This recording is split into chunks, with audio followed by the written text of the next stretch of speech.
त्यांची एवढी अनेक वर्षांची जी समाजकारण आणि संस्थात्मक बांधणी आणि अगदी कोरोना काळातलं तुमचं 2-3 वर्षातलं आत्ताचं काम, हे तुम्ही काउंटर कसं केलं नेमकं? माझ्याकडे एकदम जीवाभावाचे लोक होते ना, म्हणजे जीव तोडून पळाले ना बिचारे, उपाशी तापाशी पळाले. त्यांच्यातला माणूस उपाशी फिरू शकतो का? तुमची इंग्रजीतली शपथ गाजली, तर ही आयडिया कोणी दिली होती तुम्हाला आणि त्याच्यासाठी तुम्ही काय किती दिवस लावले? निलेशजी, मध्यंतरी तुमच्या पत्नी राणीताई लंके या लोकसभा निवडणूक लढवणार अशी पण एक चर्चा होती. त्यांचं तिकीट नक्की तुम्ही कापलं का पक्षाने कापलं? लोकसभेची निवडणूक मीच लढवणार होतो. अच्छा. पण मी एक गुगली टाकीत होतो. तुमच्या मतदारसंघात मनोज जरांगे फॅक्टरचा तुम्हाला कितपत फायदा झाला?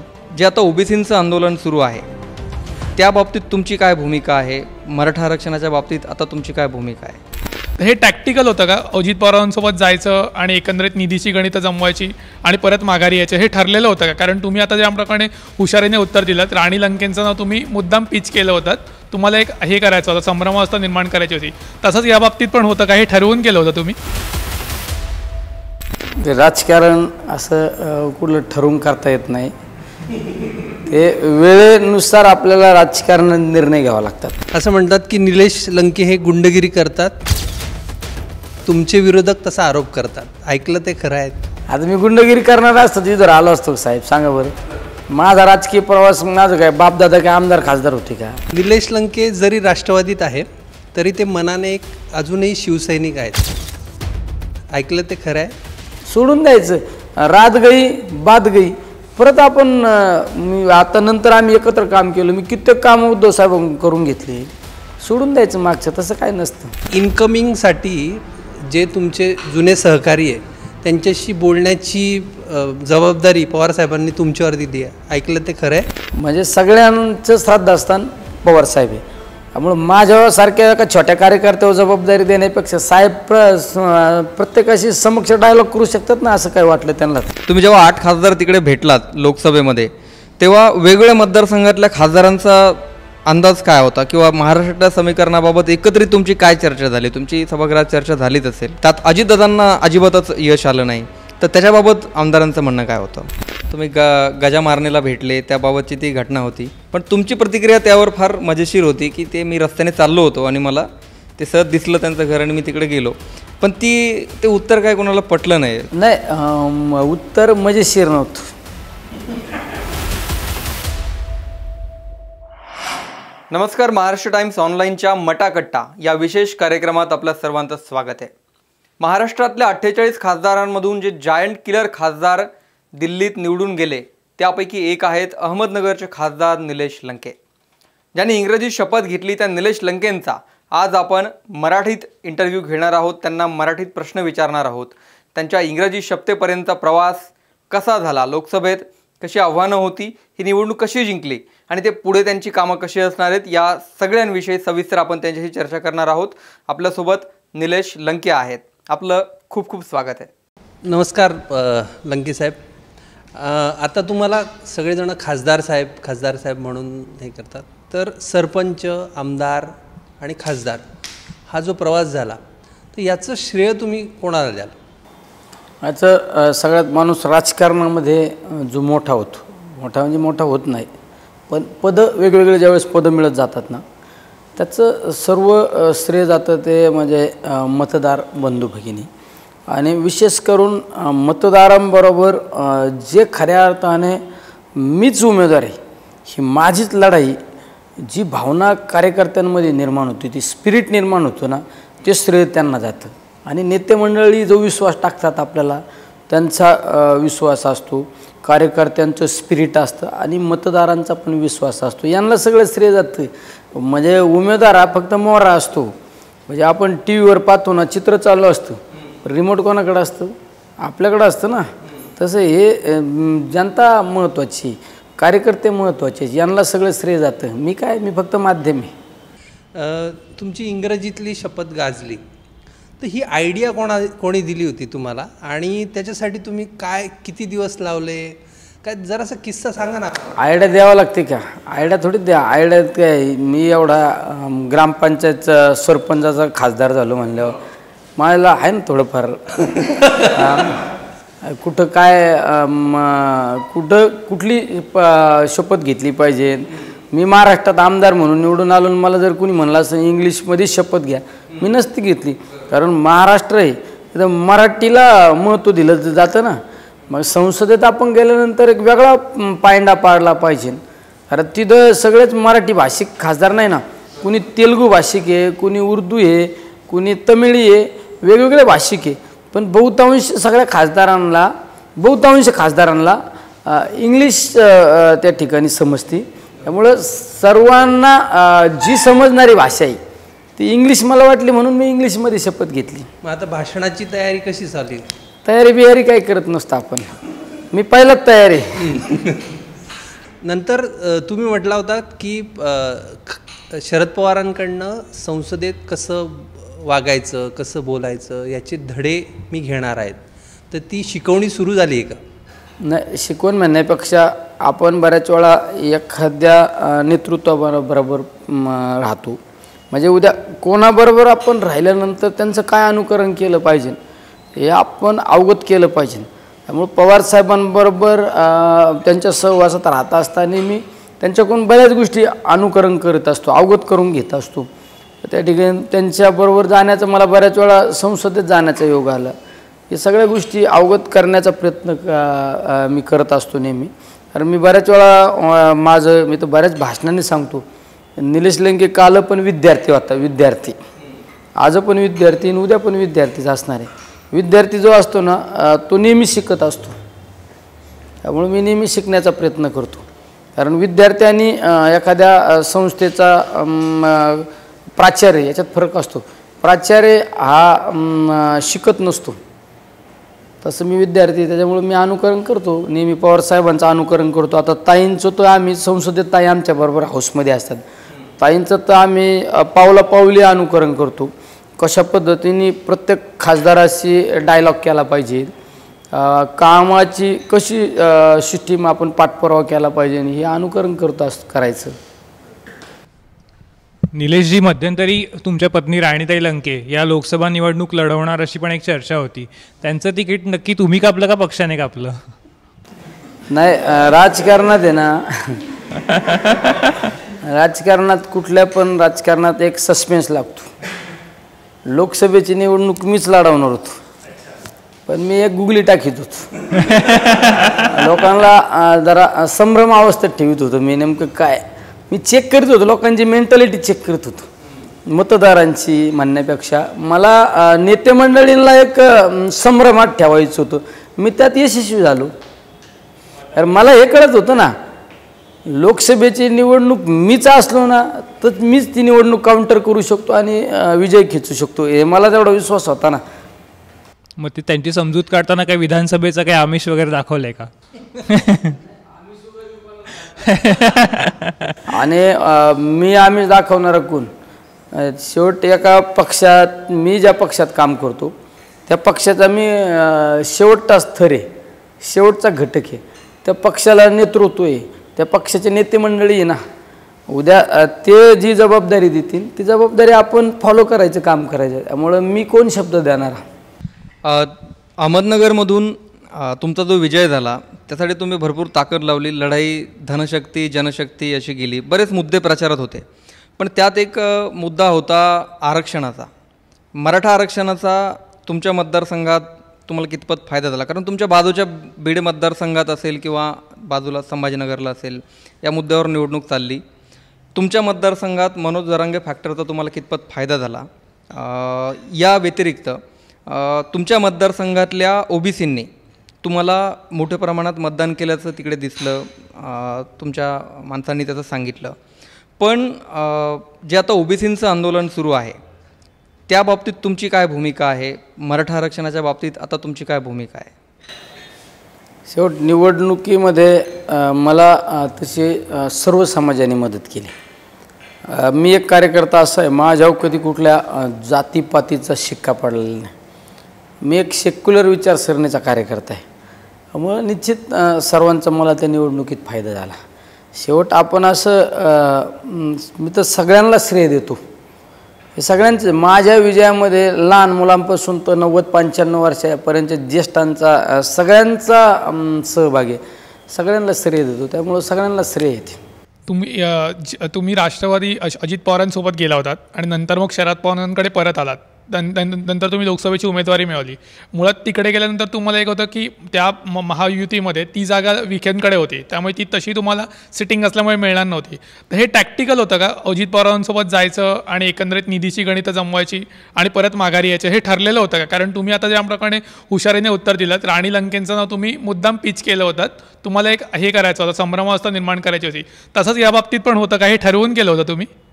ते राजकारण असं कुठलं ठरवून करता येत नाही. ते वेळेनुसार आपल्याला राजकारणात निर्णय घ्यावा लागतात. कुठली परिस्थिती काय उद्भव सांगता येत नाही राजकारणात. तुम्हाला जर एक 3 वर्षापूर्वी जर कुणी विचारलं असतं, म्हणजे महाराष्ट्रात पण कुणी विचार करू शकत नव्हतं की राष्ट्रवादीत 2 भाग पडतील, शिवसेनेत 2 भाग पडतील, असं कधी वाटलं होतं? सगळे बाळासाहेबांना दैवत मानणाऱ्या शिवसेनेत 2 गट पडले, राष्ट्रवादीत 2 गट पडले. त्यामुळं राजकारण हे कधी कधी वेळेनुसार राजकारणात निर्णय घ्यावा लागतात.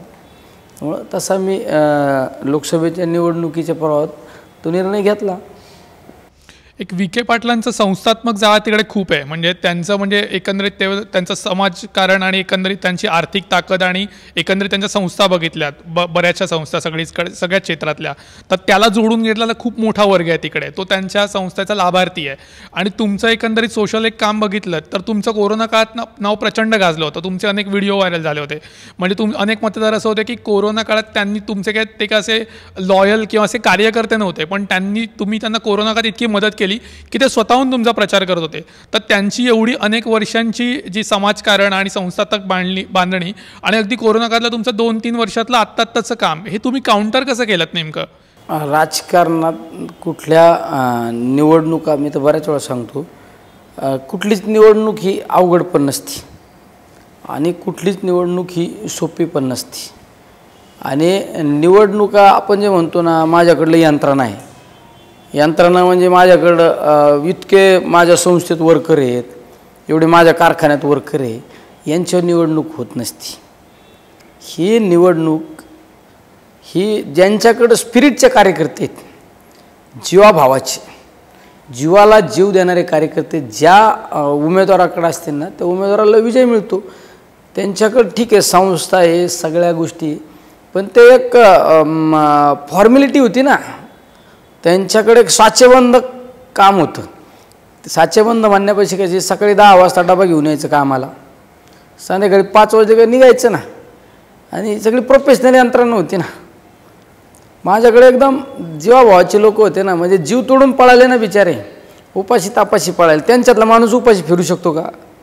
नाही ना फिरू शकत. हे प्रोफेशनल लोक नाही फिरू शकत. पण हे आपले एकदम हार्ट टच जे लोक असतात ना, ते निवडणुकी ज्यावेळेस सक्रिय होते ना, त्यावेळेस निवडणूक ही आपल्याला यश मिळवून दिल्याशिवाय राहत नाही. त्यामुळं ही निवडणूक मला तर काय अशी अवघड वाटली नाही. माझ्या इतका तो कॉन्फिडन्स महाराष्ट्रातल्या 48 खासदारांकडून नसेल.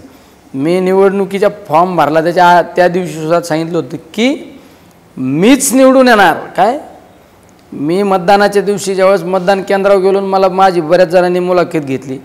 ते म्हणले, तुम्हाला निवडणुकीचं आता मतदानाला आज सुरुवात होती, कसं वाटतंय तुम्हाला, काय परिस्थिती होईल? मी म्हणलं, काय परिस्थिती होईल?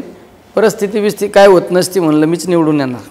निकालाच्या दिवशी सुद्धा मी 6 फेऱ्यापर्यंत मागं होतं. मला बाहेर बरेच जण म्हणलं, आता काय होईल? आता काय होत नसतं म्हणलं, थोड्या वेळाने गुलालाची तयारी करा म्हणलं. त्यामुळं काय नसतं. ही निवडणुकीतला तुम्हाला लोकांच्या हृदयावर राज्य करता आलं पाहिजे. मी तर बऱ्याच वेळा सांगू, एखादा बाहुबली असला ना, तो 10 लोकांना फेस करू शकतो, 10 लोकांना. पण तुम्ही हात जोडून आहे ना, लाखो लोकांच्या हृदयावर राज्य करू शकता. त्यामुळे निलेश लंकेने जे जोडलं ना, सगळं प्रेमाने जोडले. हे माझ्याबरोबर जे आहेत लोक सगळे प्रेमाचे आहेत. माझ्याकडून त्यांना काय लाभार्थी नाही ना, उलट मीच त्यांचा लाभार्थी. म्हणजे सगळे जीवाभावाचे लोक जोडलेले. मी हे सगळं जमावलं, हे प्रेमाने जमावलं, म्हणून हे निवडणूक सोपी गेली मला. तुम्ही ज्यावेळेस अजितदादांच्या गटात प्रवेश करत होतात, त्यावेळेस तुम्ही असं सांगितलं की जनतेची जर कामं करायची असतील तर निधी लागतो, पैसा लागतो, त्यावेळेस जनतेची कामं होतात, अन्यथा जनतेची कामं होत नाही. तुम्ही ज्या पक्षात आत्ता आहात, तर तो पक्ष काही आत्ता संसदेत सत्तेत नाही आहात. मग आता जनतेच्या कामांचं कसं करणार आहात नेमकं? कारण तुम्हाला एक सांगू का साहेब, तुमच्याकडे काम करण्याची इच्छाशक्ती असते ना, काय इच्छाशक्ती काम करण्याची असेल ना, अशक्य कुठली गोष्ट नाही. तुमच्याकडं तेवढं लोकांसाठी झटण्याची तयारी पाहिजे ना. तुम्ही रडणारे लोक कधी इतिहास घडवीत नसतात. नाही मी करणारच, मी ते मिळवणारच, हे लोकांना काय अडचण नाही. हे पक्ष पार्ट्या काय नाही. आम्ही ध्येयवेडे माणसं आहे. आमच्याकडं लोकांसाठी लढण्याची ताकद आहे. मी एखाद्या मंत्र्याच्या दारात एखाद्या छोट्या छोट्या कामासाठी 4-4 तास बसून राहतो. शेवट आपण लोकांनी मला निवडून दिलं. कशासाठी निवडून दिलं? मला प्रतिष्ठेसाठी, मानपानासाठी मला निवडून नाही दिलं लोकांनी. मला यासाठी लोकांनी संसदेत पाठवले का आता तू संसदेत गेल्यानंतर आमच्यासाठी काहीतरी कर. आमच्या भागातील प्रलंबित प्रश्न सोडवले पाहिजे. आमच्या भागातील ज्या व्यक्तिगत स्वरूपाचे जे प्रश्न आहे ते सोडवले पाहिजे. दुर्लक्षित घटकांना मदत केली पाहिजे. ही भावना नेहमी जर आपल्या डोक्यात राहिली ना तर आपण काम करतो ना. काम करायला एवढं अवघड काय नसतं. तुमच्याकडे तेवढी इच्छाशक्ती पाहिजे. असं काय सत्ता असली मग कामं करता येतं, सत्तेच्या बाहेर काय. अहो जे लोक काही लोक 25-25, 30-30 वर्ष सत्तेच्या बाहेर राहून निवडून येतात. कसे निवडून येतात? काहीतरी करतात ना. सगळीकडेच राजकारण असतं काय? सगळे काय मंत्री महोदय काय सगळ्यांच्या डोक्यात राजकारण नसतं. काही लोक एक वेगळ्या विचारसरणीचे असतात. काम करणारा माणूस मदत केली पाहिजे. आता मीच समज मी आमदार म्हणून 5 वर्ष काम केलं. मी माझ्या ऑफिसमध्ये आलेल्या कुठल्याच माणसाला पक्ष विचारला नाही, कुठल्याच माणसाला पार्टी विचारली नाही, कधीच विचारले नाही. शेवट आपण निवडणुकीला ज्यावेळेस सामोरं जातो ना त्यावेळेस एका पक्षाचे असतो, एका पार्टीचे असतो. पण ज्यावेळेस आपण त्या पदावर गेल्यानंतर आपण समाजाचे असतो. समाजाला न्याय दिला पाहिजे अशा विचारसरणीचे असतात ना लोक वर. पण काही नाही काय आहे, आमदार किंवा खासदार पक्ष सोडताना ते सतत लोकांच्या मनावर किंवा मीडियासमोर बिंबवत आलेत की सत्ता हवी आणि त्यावेळेस तुम्ही असंच सांगितलं होतं म्हणून तुम्हाला हा प्रश्न विचारला, बाकी काही नाही. आता काय मग रडत बसायचं का? सत्ता नाही मग आता लय अवघड होईन काय होईल. ज्या कबड्डी असोसिएशनवरती अजितदारांचं वर्चस्व तिकडे तुमचं आत्ता मतदार म्हणून अपात्र ठरवण्यात आलं, त्यामागे काही सुडाचं राजकारण आहे वगैरे असं तुम्हाला वाटतंय? नाही, माझं मतदार यादीत क्लिअर कट नाव होतं. मी ते नियमात पण बसतो. मी असू आता उदय सामंतांचं पण आपले उद्योगमंत्री त्यांचं नाव कट झालं यादीतून, माझं पण नाव कट झालं. एक सचिन भोसले म्हणून कबड्डीचे एक मोठे प्लेयर एक अधिकारी होते, त्यांचं पण नाव कट झालं. असे 7 जणांचे नाव कट झाले. तर आमचे 2-3 जणांचे मी ज्यांच्याशी संपर्क झाला क्लिअर कट नावं असणाऱ्यांच्या यादीतून नाव कट झाले. आम्ही आता जातो आहे ना, दाद मागतो आहे आम्ही, आणि त्याच्यात आम्हाला क्लिअर कट आम्हाला त्या ठिकाणी क्लीन चिट मिळेल, म्हणजे आमचं मतदार यादीत नाव येईल. आम्ही आता त्या निवडणुकीला स्टे घेतो आहे. आमचा एक राऊंड आहे. काही गोष्टी आहे ना आमच्या कानावर येतात आणि त्या ऐकल्या त्या खऱ्या आहे का हे तुमच्याकडनं आम्ही जरासं काउंटर चेक करून घेणार आहोत.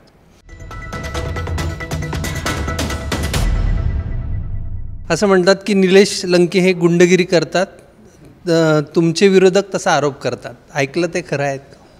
नाही, निवडणुकीत साधू संतावर पण आरोप होतात राव. आता मी गुंडगिरी करणार असतो तिथं आलो असतो साहेब, सांगा बरं. माझा राजकीय प्रवास माझं काय बापदादा काय आमदार खासदार होते का? माझ्या कुटुंबातला माणूस सरपंच नव्हतं. आपलं प्रेमाने लोकांना जिंकलं म्हणून मी इथं आलो ना. गुंडगिरी करणारा माणूस एखादी निवडणूक सक्सेस झाला असता, सगळ्या निवडणुका झाल्या असतात सक्सेस, नाही ना. आपला हात जोड तुम्ही हात जोडून लोकांना मदत करणारा माणूस आहे, त्यामुळं या आरोपाला काय महत्त्व नाही एवढं. निलेश लंके यांच्या संग्रामात ज्यांचा विवेक कायम आहेत अशा अदृश्य शक्तींनी तुम्हाला अप्रत्यक्ष मदत केली, ऐकलंय ते खरं आहे? निवडणुकीत आहे ना, तुम्हाला निवडणुकीची सिस्टीम राबवता आली पाहिजे. अदृश्य ताकदसुद्धा आपल्या मागे उभा करता आली पाहिजे. मी तर अदृश्य ताकदीवाल्यांचा आभार मानले ना. आता ओपन नाही ना म्हणू शकत त्यांच्याकडे. जर मी आत्ता त्यांच्या ऑफिसला गेलो, साहेब तुम्ही मला मदत केली, त्यांना त्यांच्या पक्षातून दुसऱ्या दिवशी काढून टाकते. अदृश्य ताकदीने मला मदत केली. मला असा कोणचा पक्ष नाही, काय असा कोणचा पक्ष नाही का त्या पक्षातल्या लोकांनी मला मदत नाही केली. सबकुछ. निलेश लंके जरी राष्ट्रवादीत आहे तरी ते मनाने एक अजूनही शिवसैनिक आहेत, ऐकलं ते खरं आहे? असं काय मनाने देणे असं वेगळं असतं काही. मी शिवसेनेत होतो. शिवसेनेत मी शाखा प्रमुख ते तालुका प्रमुख पदापर्यंत काम केलं. नंतर माझी पक्षातून हकालपट्टी झाली. मी पवारसाहेबांबरोबर आलो. मग काय मला अकालपट्टी केली. उद्यानंतर पवार साहेबांच्या नेतृत्वाखाली, उद्धव साहेबांच्या नेतृत्वाखाली काँग्रेसचे नेते मंडळी बाळासाहेब थोरात असू, सोनियाजी गांधी असू, यांच्या नेतृत्वाखाली महाविकास आघाडीचं सरकार राज्यात आलं. पण मग आपण काय आपली पक्षातून हकालपट्टी केली, मग आपण लगेच त्यांच्याशी वैर करायचं का? सोडून द्यायचं. रात गई बात गई. परत आपण आता नंतर आम्ही एकत्र काम केलं. मी कित्येक कामं उद्धव साहेब करून घेतले. सोडून द्यायचं मागचं. तसं काय नसतं. उद्धव साहेबांना तुम्ही ते काय 12 आमदार निवडून आणण्याचं आश्वासन मी जाहीर सभेत सांगितलं. नगरला आमच्या पक्षाचा वर्धापन दिन होता. वर्धापन दिनात सांगितलं का नगर जिल्ह्यातील सगळेचे सगळे आमदार महाविकास आघाडीचे निवडून आणायचं आम्ही असा निर्धार केला आहे. निर्धार तर केला पाहिजे ना. निर्धारच नाही केला तर मग कसे करणार? आता हे अधिवेशन होईल, त्याच्यानंतर महाविकास आघाडीत इन्कमिंग मोठ्या प्रमाणात होईल. तर या इन्कमिंगसाठी जे तुमचे जुने सहकारी आहे त्यांच्याशी बोलण्याची जबाबदारी पवारसाहेबांनी तुमच्यावर दिली आहे. ऐकलं ते खरं आहे? नाही, असं काय नाही. माझ्याबरोबर जे सहकारी होते, आम्ही सगळे राष्ट्रवादी जे सहकारी होते, माझ्यावर जबाबदारी देण्याची आवश्यकता नाही. सगळ्या आमदारांना म्हणजे सगळ्या आमदारांना पवारसाहेबांबद्दल एक वेगळं आत्मीयता आहे. पवारसाहेबांबद्दल एक वेगळी अटॅचमेंट. ठीक आहे, राजकीय प्रवाहात कोण कुठं होतं, पण सगळ्यांचं श्रद्धास्थान म्हणजे इव्हन मध्ये राष्ट्रवादीच्या वर्धापन दिनाच्या दिवशीसुद्धा दादांनी साहेबांचं नाव घेतल्यानंतर दादासुद्धा भावनिक झाले. म्हणजे सगळ्यांचं श्रद्धास्थान पवारसाहेब आहे. त्यामुळं माझ्यासारख्या एका छोट्या कार्यकर्त्यावर जबाबदारी देण्यापेक्षा साहेब प्रत्येकाशी समक्ष डायलॉग करू शकतात ना, असं काय वाटलं त्यांना. जेव्हा अजितदादांची साथ तुम्ही सोडली आणि पवार साहेबांकडे तुम्ही गेलात, तर जर असं दुःख वाटलं, कारण की असं सगळीकडे चर्चा होती की निलेश लंके हे अजित पवार यांचे खूप जवळचे आहे, तर तुम्हाला जरासं मनातनं वाईट वाटलं? ऐकलं ते? राजकारणात मी सांगितलं ना, राजकारणात तुम्ही एक नदी आहे ना, नदी ज्यावेळेस वाहते ना, तुम्ही एका नदीला असं प्रवाह बदलत असतो, चालू असतं, सब बरोबर घेऊन चालायचं असतं. मग दुःख झालं नाही? त्या राजकारणात काही गोष्टी होत असतात, त्या गोष्टी या सगळ्या गिळून पुढं चालायचं. समुद्र असतो ना, समुद्रात बघा गोडं पाणी पण येतं, खारं पण येतं, एखादं केमिकलचं पाणी पण येतं, ते गिळून घेतं. तसं आपलं सगळं गिळून घेऊन पुढं चालायचं. महाराष्ट्रातून पवार गटाचे जे काही खासदार निवडून गेले त्यांचा स्ट्राईक रेट पवारसाहेबांचा इथे 80% आहे.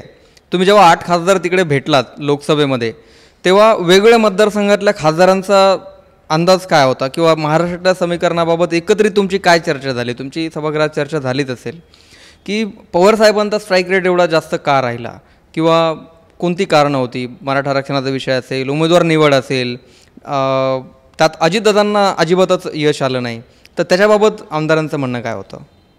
सॉरी, खासदार. लोकसभेच्या निवडणुकीमध्ये तुम्ही पाहिलं असं आदरणीय पवारसाहेब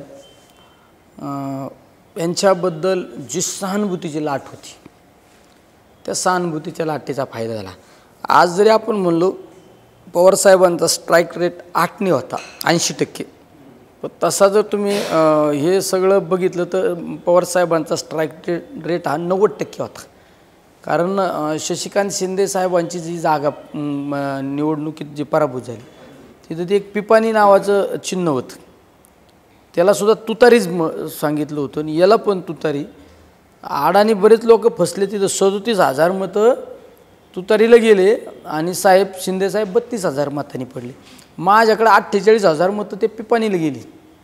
म्हणजे लोकांना पिपाणी तुतारी कळालीच नाही ना अशिक्षित लोकांनी. आमच्या भगरे सरांकडे 1,13,000 मतं गेले, त्याच्यामुळं ती एक सीट गेलं. पण ते जरी एक सीट गेलं असतं, पण स्ट्राईक रेट साहेबांचा सगळ्यात चांगला आहे. त्यामध्ये आम्ही ज्यावेळेस सगळ्यांनी चर्चा केली, चर्चा करण्यापेक्षा आम्ही ग्राउंडवरले कार्यकर्ते, आम्हाला ग्राउंडचा अंदाज कळतो ना. कारण आमच्यात नेता जागृत नाही झाला कधी, आमच्यात राजकारणात कधी हवा नाही गेली. त्यामुळे लोकांची सहानुभूती पवारसाहेबांबद्दलची आहे ना, जी काल पण होती, आज पण आहे ना, उद्या पण असणार आहे. कारण पवारसाहेबांचं वय पाहता, पवारसाहेबांचा महाराष्ट्रासाठी जे योगदान पाहता, पवारसाहेबांचं देशासाठी योगदान पाहता, पवारसाहेबांचं शेतकऱ्यांसाठी योगदान पाहता, म्हणजे सगळ्याच स्तरावर पवारसाहेबांनी काम केलं. त्याच्यामुळे निश्चित आम्हाला साहेबांच्या या सगळ्या सहानुभूतीचा फायदा झाला. आता तुम्ही म्हणालात लोकसभेत सहानुभूतीची लाट होती. या सहानुभूतीच्या लाटेमुळेच अजितदादांचा लोकसभेत सुपडा साफ झाला असं म्हणू शकतो, कारण त्यांचा एकही उमेदवार निवडून आला नाही तटकरे वगळता. यासोबतच बारामतीच्या लढतीचं विश्लेषण तुम्ही कसं कराल? तुम्ही बाजूचा मतदारसंघ बारामतीकडे बघताय, तिथे त्यांची खूप प्रतिष्ठा पणाला लागली होती, त्यांनी पूर्ण ताकद तिथे लावली, तुम्ही त्यांच्यासोबत होतात. याशिवाय तुम्ही हा निकाल पाहिल्यानंतर लोकसभेचा अजितदादांच्या पक्षाची अवस्था पाहता आपण इकडे आलो ते बरं झालं अशी तुमच्या मनात भावना आली तेव्हा? पवारसाहेबांची सहानुभूती कधी निर्माण होती? सहानुभूती ज्यावेळेस निर्माण होती त्यावेळेस त्या माणसाचं कर्तृत्व असतं. पवारसाहेबांचं आत्तापर्यंतच्या राजकीय जीवनातलं कर्तृत्व पाहून सहानुभूती पवारसाहेबांच्या बाबत नेहमी पवारसाहेबांच्या बाबत सहानुभूती निर्माण झाली. त्यामुळं त्याचा निश्चित फायदा झाला.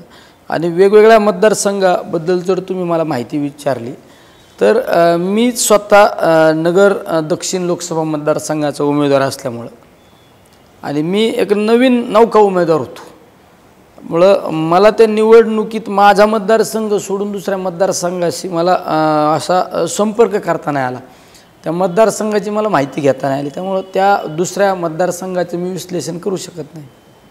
तुम्ही गेल्यानंतर तिकडे पवार गटाकडे अजितदादांनी पारनेरमध्ये सभा घेतली होती, पण अजितदादांनी तुम्हाला जे काही चॅलेंज तिथे येऊन दिलं होतं ते काय ते पूर्ण करू शकले नाही. दादा वाद्याचे पक्के असतात, पण तेवढं प्रॉमिस मात्र ते पूर्ण करू शकले नाही. नंतर अजितदादांशी कधी तुमची चर्चा वार्तालाप भेट झाली का? त्या प्रॉमिस कसं असतं राजकारणात, महायुतीमध्ये अजितदादा पवारसाहेब असू, तिकडं देवेंद्र फडणवीस साहेब असू, तिकडे एकनाथ शिंदे साहेब असू, ह्या तिन्ही पक्षांची महायुती. आणि ज्यावेळेस महायुतीच्या उमेदवाराच्या प्रचारासाठी कुठला पण जर नेता गेला तर त्या उमेदवारासाठीच बोलणार ना, समर्थनार्थ बोलणं योग्य असतं ना.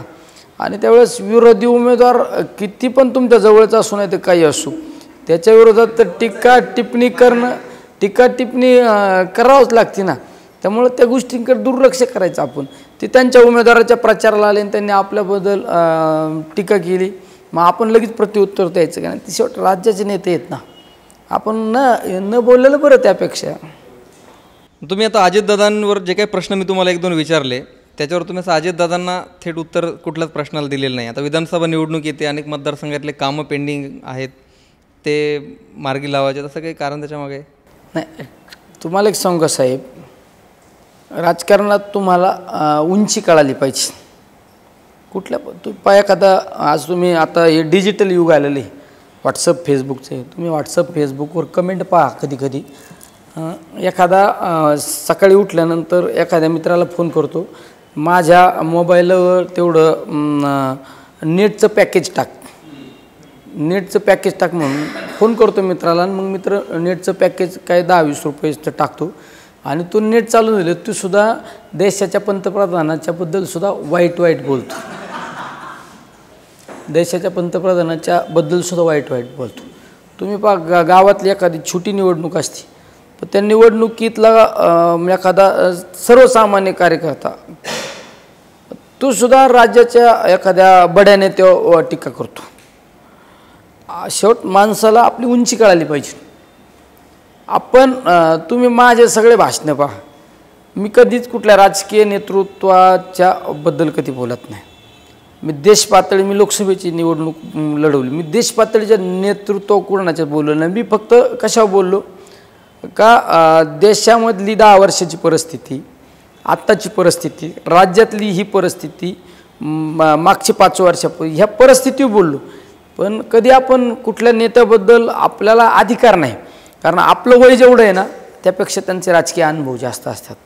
आपण नेहमी आपल्या उंचीनुसार राहायचं असतं. मी माझी लोकसभेची निवडणूक पहा, मी समोरचा उमेदवार किंवा त्या परिवाराबद्दल बोलताना सुद्धा अशी एकेरी कधी भाषण नाही केलं. ह्या गोष्टी आपल्याला समजल्या पाहिजे ना. त्यामुळे आपण आपली उंची सोडून कधी बोलायचं नाही. मी बोलत पण नाही, मी तरी नाही बोलत. बाकीच्यांना ज्याला बोलायचं ते बोलतो. ते लोक लगेच लक्षात घेतात ना यांची उंची काय, कोणा बोलतात. मला विधानसभेचा एक प्रश्न विचारायचा आहे, पण त्याआधी गेल्या काही दिवसापूर्वी एक घटना घडली पुण्यात. तुम्ही गजा मारणेला भेटले, त्याबाबतची ती घटना होती. ती तुमच्या पक्षातल्या लोकांनाही ती आवडली नाही. त्यांनी तुम्हाला सांगितलं की आम्ही आता त्यांना समज देऊ. पण तुमची प्रतिक्रिया त्यावर फार मजेशीर होती की ते मी रस्त्याने चाललो होतो आणि मला ते सहज दिसलं त्यांचं घर आणि मी तिकडे गेलो. पण ते उत्तर काय कोणाला पटलं नाही की सहज गेलो त्यांच्याकडे आणि चालता मला दिसलं. तर नेमकं त्या भेटीमागचं कारण काय होतं, ती भेट नेमकी कशी झाली होती? नाही, उत्तर मजेशीर नव्हतं. जे घटनाक्रम घडले ना तेच उत्तर दिलं नाही. माझी एक सवय, मी हात दाखवा आणि गाडी थांबवा. माझे बऱ्याच भाषणांनी एक वाक्य असतं, निलेश लंके ही जनता बस. मग जनता बस म्हणजे काय, हात दाखवा आणि गाडी थांबवा. तुम्ही माझ्याबरोबर आता गाडीत बसायचं. मी रस्त्याने जरी चालून ट्रॅफिक जरी जाम झाली ना तर बाजूचे लोक पळत येतात आम्हाला फोटो काढायचे. मी लगेच गाडीतून उतरवतो, लगेच फोटो काढतो. मी कधी कधी टोलनाक्यावर जर थोडं गाडीला ब्रेक लागला तर टोलनाक्यावाले म्हणतात आम्हाला फोटो काढायचं थांबा. मी गाडी साईडला लावतो.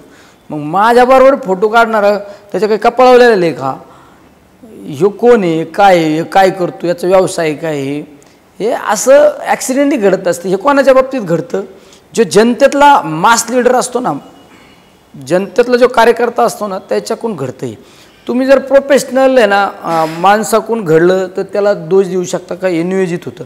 हाच जर आहे ना, हेच जर माझा एखादा नियोजित कार्यक्रम असला, समज माझा मुंबईला एखादा कार्यक्रम आहे, पुण्याला कार्यक्रम आहे, एखाद्या तुमच्या कार्यक्रमाला मला यायचं, तर त्यावेळेस मी चौकशी करू शकतो मला कार्यक्रमाला जायचं आहे, ह्या व्यक्तीच्या कार्यक्रमाला जायचं. मग त्या व्यक्तीची पार्श्वभूमी काय आहे, त्याची हिस्ट्री काय आहे, हे आपण चेक करतो मग कार्यक्रमाला जातो ना.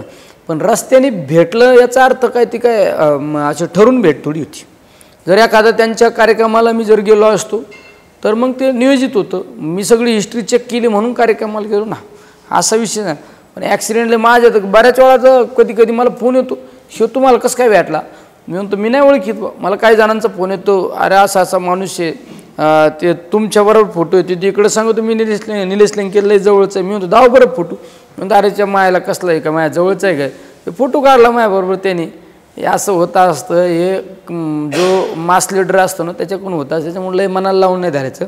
माझ्या पक्षाला पण माझी सिस्टीम माहिती आहे. मी चालतं मी दिल्लीत असतो ना, सगळ्यात जास्त लोक माझ्याबरोबरच फोटो काढायला असतात. रोज माझ्या बरोबर कमीत कमी 2-3 हजार लोक माझ्याबरोबर फोटो काढतात. मग आता काय 2-3 हजाराचे कपाळ वाचू का मी आता. हे तू काय कर, त्याला आता इथून पुढे आता एक काम करतो, कुणी जवळ आला ना फोटो काढायला, मी तू काय करतो भाऊ, तुझा धंदा काय आहे. नाही, पण त्यांनी तुमचा सत्कार केला, तुमच्या गप्पा झाल्या, त्याचे व्हिडिओ आले, म्हणून हा प्रश्न जास्त वेळा विचारला. मग आता तुमची माझी ओळख आहे का, तुम्ही मी भेटलेलो आहे का पहिलं. आता आपली जशी काय 10 वर्षाची ओळख आहे असं मी तुम्हाला गळ्यात हात घालून आलो का नाही. तुमची येता येता जास्त चेष्टा पण केली का नाही, असंच आहे ना. ह्यो मला आता भेटला आणि सांगितलं मी श्रीगोंद्याचा आहे, या आपली ओळख आहे का. पण जसं काय एकदम आपण 1-2 वर्षाचे मित्र आहे असंच दाखवलं का नाही मी, बरोबर आहे ना. असं होत असतं. त्याच्यामुळे ते लय मनाला लावून नाही धरायचं घ्यायचं. दुसरा प्रश्न विधानसभेविषयी आहे. आता नगरचे खासदार तुम्ही झालात, आता पारनेरचा आमदार कोण होणार आहे. आता मी सांगितलं ना कोण होणार आहे, माझ्या हातात नाही. मी ज्या पक्षात काम करतो त्या पक्षातला शेवटचा घटक आहे. मी पक्षात संघटनेचा एक चॅनल असतो, एक लिंकअप असते. मी खासदार हे नाही त्यांच्यासाठी महत्त्वाचं, मी कार्यकर्ता आहे त्या संघटनेचा. त्यामुळे त्या पक्षाच्या नेतृत्वाला जे अपेक्षित आहे ते होणार आहे ना. आज सध्याच्या परिस्थितीत महाविकास आघाडी, राष्ट्रवादी आदरणीय पवारसाहेब, काँग्रेस, शिवसेना या महाविकास आघाडीचं अजून कुणी घटक पक्ष जॉईंट होणार आहे का काय, यांचं जागा वाटप होणार.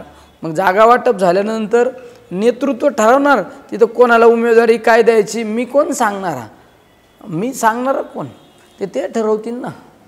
निलेशजी, सुजय विखे पाटलांच्या पराभवाची भरपूर कारणं आहेत असं सांगितलं जातं. त्यातील सगळ्यात महत्त्वाचं कारण म्हणजे ते जनसंपर्क करण्यामध्ये लोकांपर्यंत पोहोचण्यात कमी पडले. तर नुकताच त्यांचा कार्यकर्त्यांचा मेळावा झाला आणि त्याच्यात ते असं कार्यकर्त्यांना असं म्हणाले की आता कोणाचा दावा जरी असला तरी मला सांगा, कावडा शिवण्याच्या आधी मी तिथं पोहोचत जाईल, याच्यावरती तुमचं मत काय? म्हणजे असं केल्याने कितपत त्यांना फायदा होऊ शकतो आणि याच्यावरती तुमची भूमिका काय? मला एक सांगू का साहेब, लोकसभेची निवडणूक मी त्यांच्या विरोधात लढलो, बरोबर आहे. 13 तारखेला मतदान झालं. मी 13 तारखेला मतदान झाल्यानंतर त्यांच्याबद्दल त्यांनी कसं वागावं, त्यांनी कसं वागल्यानंतर समाजाला कसा फायदा होईल, त्यांनी कसं नाही वागलं पाहिजे, हे सूचना करणं मला योग्य वाटत नाही. त्यामुळं त्यांच्या एखाद्या वक्तव्यावर मी प्रत्युत्तर देणं पण योग्य नाही. निवडणूक झाली, एकमेकाच्या विरोधात आम्ही निवडणूक लढलो, संपला विषय. आता मी जनतेत खासदार म्हणून निवडून आलो ना, मग माझी तर वैचारिक पातळी तेवढी ब्रॉड माइंड पाहिजे ना. त्यामुळं त्या वक्तव्यावर मी नाही भाष्य करू शकत. तर हे होते निलेश लंके. त्यांनी आपल्या खास शैलीमध्ये प्रश्नांची उत्तरं दिली. हा व्हिडिओ तुम्हाला आवडला असेल तर पुढे शेअर जरूर करा. लंकेजी, आपण आल्याबद्दल आपले खूप खूप आभार.